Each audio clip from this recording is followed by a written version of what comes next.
That's how we in the Anglo tradition say amen, right? Now, let me begin by asking a question. How many of you do Christmas shopping on Amazon? Raise your hands.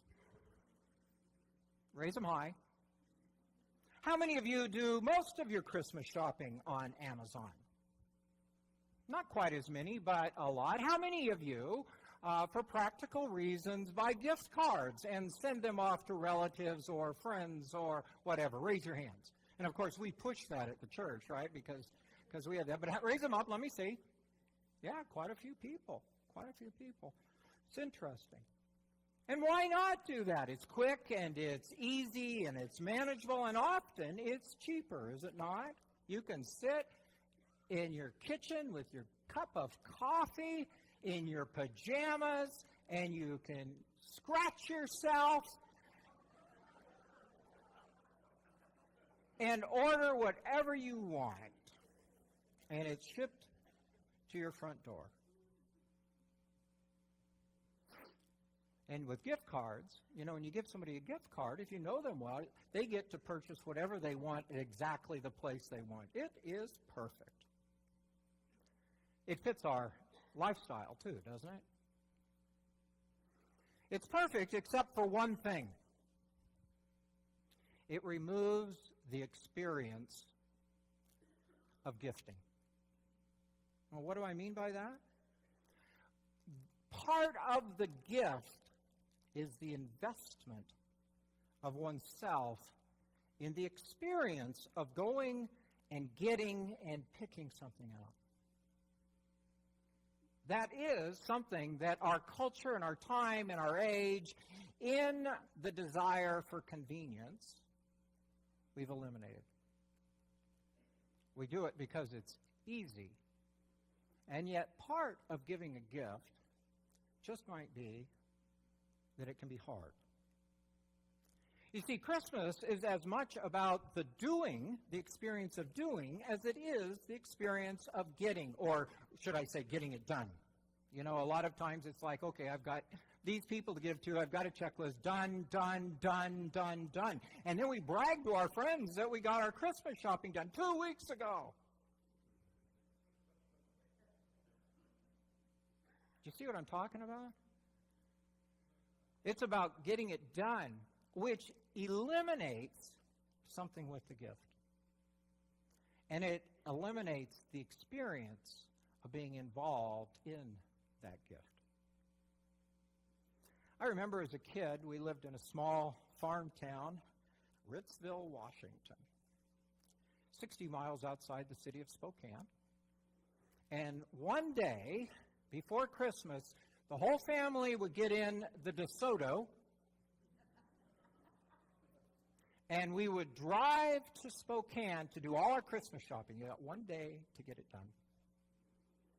And I remember trying to park in the city, and it wasn't snow, and Spokane had turned to muck and slush, and the traffic that went on. And I remember trying to find parking, trudging through that slush, carrying packages that were bigger than me, and acting like we were sneaky and secret with everyone else around us.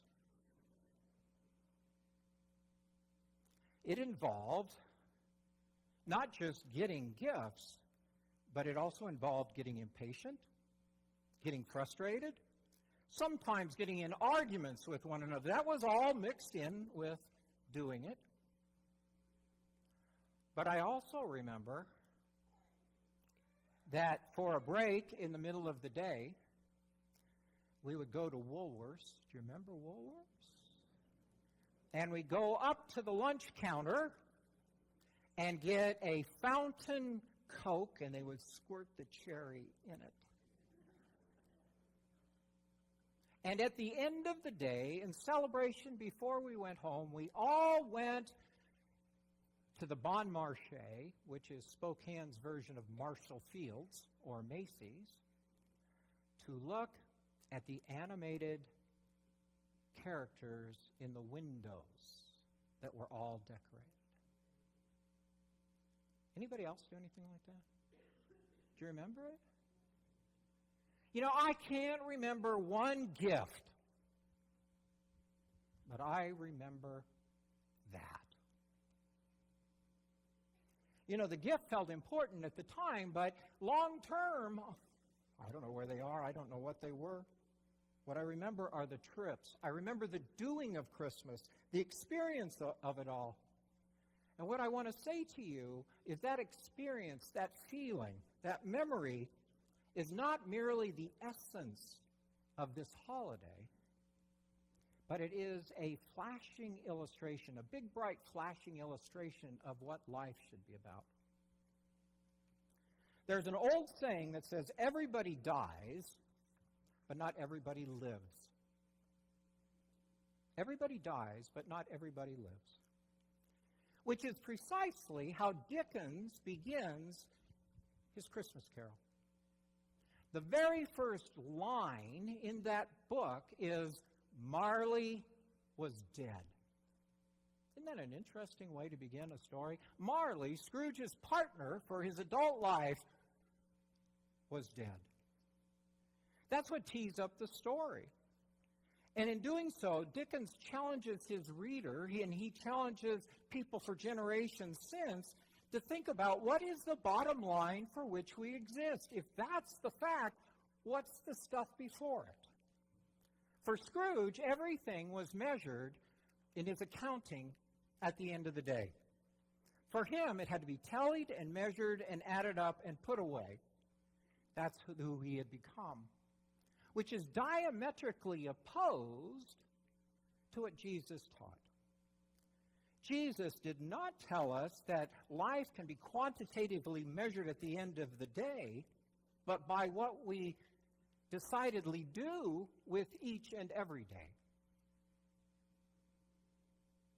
You know, you think about this. Jesus started out with a huge trust fund. Did you know that?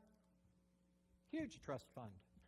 Gold, frankincense, and myrrh. And when he died, he didn't even have a shirt on his back. All gone. All given away. All emptied out and spent. Which is why Scrooge, when he speaks to his, the first ghost that visits him is his former partner, Jacob Marley. And Jacob Marley has the chains that he has forged in life that he is dragging around, trying to tell his former partner to change his life. And Scrooge looks at Marley and says, but Marley, but Jacob, I don't understand it. You were such a good businessman. And the ghost Marley replies, humanity should have been my business. And then he takes Scrooge to the window and he opens it up where Scrooge can see all these spirits flying around, which is Dickens' portrayal of hell. Because these spirits fly around, they will be on earth for the rest of their lives. And what they experience at that point is they see people in need, but they can no longer help. For Dickens, that becomes hell. These spirits are doomed to wander the earth for eternity, seeing all the opportunities they missed and could not change it. One of the joys of growing older, and there's not a lot of them. Do I get an amen? Yeah. That's a myth they try and sell you when you're young. Youth is wasted on the young.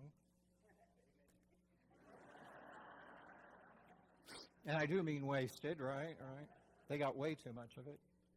But one of the joys is that you discover more joy in watching other people open gifts than in opening your own.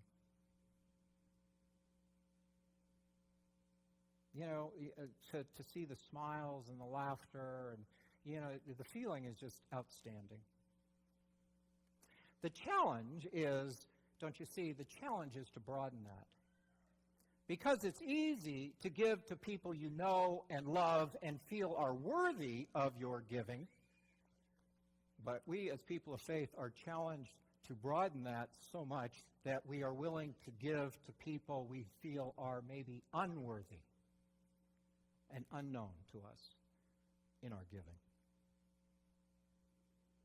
In fact, this permeates the Scriptures from beginning to end, not just the Gospels or the New Testament, but the Scriptures from beginning to end. Jesus and the Gospels are always about the unworthy. In Exodus, God doesn't come to Pharaoh and Pharaoh's court. Certainly you'd think they were worthy. No. God says, I have heard the cry of my people, and I'm going to do something. God is concerned about the slaves. In Jeremiah, it isn't the king of Israel or Judah to whom God comes and is concerned about. No, God is concerned about the laborers who had been taken advantage of by those who ruled over them. And in the Christmas story, it's not the high priest, it's not the Pharisees, it's not to the temple that the angels come and the shepherds bow down. No. God is concerned about the lowly shepherds and some strangers from a foreign land. Probably Zoroastrians in religion. You see, it's not about what comes to us, it's about how God can come and work through us that ultimately matters. I catch myself saying every once in a while, I don't know if you say it, when you're dead, you're dead. You ever say that? Or is it just me? You know, when it's done, it's done. You know, when you're dead, you're dead. Which by faith, you know, we believe there's more, but the honesty of that statement is when you are dead, it's done. There's no more chances to do what should have been done. And what's on this side of the grave, what you leave behind you, do or don't do, will also last forever. It will also last forever. Years ago, I was preparing for a funeral. And, you know, when you're in a smaller town and you work primarily with one funeral home, you get to know the funeral directors pretty well. And funeral directors are some of the most interesting people I know. They have far more sense of humor than you might think. Anyway, you'd have to in that business, I think, probably. But anyway, on this particular day, and we didn't do a lot of cremations. People were still buried and caskets. And as I was walking through the entrance of the church in preparation, the narthex, the casket was there. It was open at that time. And the two funeral directors were standing there telling each other something and laughing. Well, I knew them well enough to go up to them and say, can you guys share with me what's so funny? And they said, well, we just completed the deceased's final wish. Well, that's interesting. What'd you do? You see, the deceased was in his 90s. He had been retired since about age 48 and had done very, very well as a stockbroker. And his final request was that one particular year that he did exceptionally well, that ledger would be placed in his casket with him. I guess you can take it with you, huh? But it says a lot, doesn't it not say a lot about the driving force? That's your final thought. And I thought to myself, what a contrast that is. And many of us knew Sarah Ryan in this church, who died a month or so ago. Sarah is a very interesting individual. After her husband passed away from cancer about 8 or so years ago, she left upstate New York and came down here to live. And she made a decision at that point she was going to live simply. And I believe that the only thing she brought down with her she sold everything, and the only thing she brought down with her were what she could fit in her car. She moved into a one-bedroom, very small efficiency apartment, got involved here at the church, got involved with all kinds of other programs, was very active as a volunteer, and bought any clothing she needed, I believe, at the thrift shop. That's how she lived. Well, she gave me her power of medical attorney, so we had a lot of intimate conversations about life and death and ending life and all those kinds of things. And she was not, I can tell you, she was not afraid of dying at all because of ultimately how she tried to live. Now, those of you who know Sarah or knew Sarah, remember that she was a pistol. She was a feisty woman, and you could cross her and she'd definitely tell you what she was thinking and then smile. In fact, one of the last times I visited her in the hospital, she said, "Oh, I'm so glad you're here. I think I made all the nurses mad, and you're my minister, and I'm going to tell them that, and then they'll think I'm nice."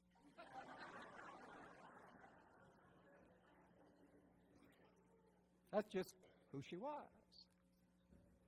And, she is not someone who would either claim or say she deserved to be thought of as a saint. But remember the first story about the man in the ledger?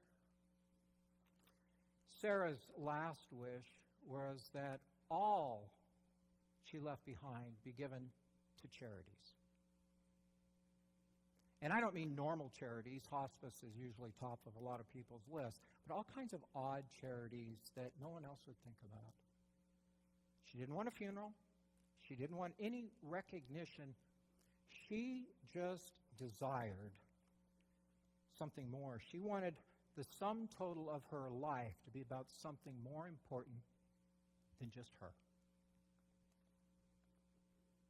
Very interesting stories. So how do you do it? How do you accomplish that? How do you move towards that goal? Steve Covey, in his well-known, many times read book, Habits of the Highly Effective People, says 7 practical things. He says you have to be proactive. He says to accomplish and be what you want to be, you have to make decisions and take responsibility. You cannot say that our lives are a function of our conditions. Our lives are a function of our decisions within our conditions. He says that you got to begin by looking at the end. You don't start now and just hope it works out. You look at the end and work towards that goal. You work towards becoming that person and achieving what you think you should. You put the first things first. Your decisions are not made helter-skelter or randomly. Your priorities drive your life. He says you think win-win. It's not just about me. It's about us. It's about how my actions do or do not impact others. Nobody lives in isolation. He says you seek to understand before you try to be understood. In this day and age, I think we could use a lot of that. That we try to listen to others before we try to convince others of our rightness. He says you synergize. Synergy occurs when the sum is greater than any of the parts. And lastly, he says you have to daily sharpen the saw, which really means you have to feed your own spirit. You have to focus your own soul. You have to take time to be strong for the battles of the journey ahead. None of which comes easy. It didn't come easy for Scrooge, which is why Dickens begins his novel, his Christmas Carol story, his Our Advent transformation by saying, Marley was dead. Thereby asking the reader to think about what had his life amounted to. And then subsequently, what will our lives amount to? May God bless us, everyone. Amen.